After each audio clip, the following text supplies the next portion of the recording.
Srinivas, the school president, welcome you all for the most significant day. Green Shakti was born out of Shakti Amma's great love for nature. In Vedic culture, nature is the divine and the divine is nature.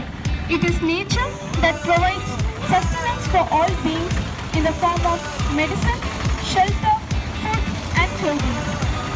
By caring for nature, we are caring for all beings on this planet. Green Shakti reflects a holistic approach to preserving and loving nature and great effort to prevent global warming by initiating massive tree planting projects.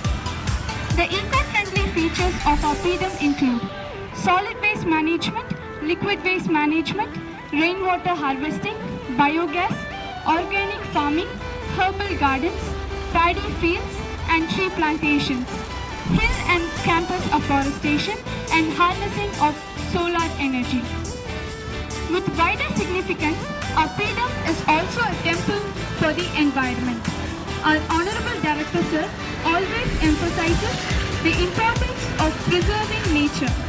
With our Sir's guidance, many such rules were undertaken by the student community by creating many school gardens, compost pits, bird feeders and seed balls to make our school environmentally friendly.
Come on!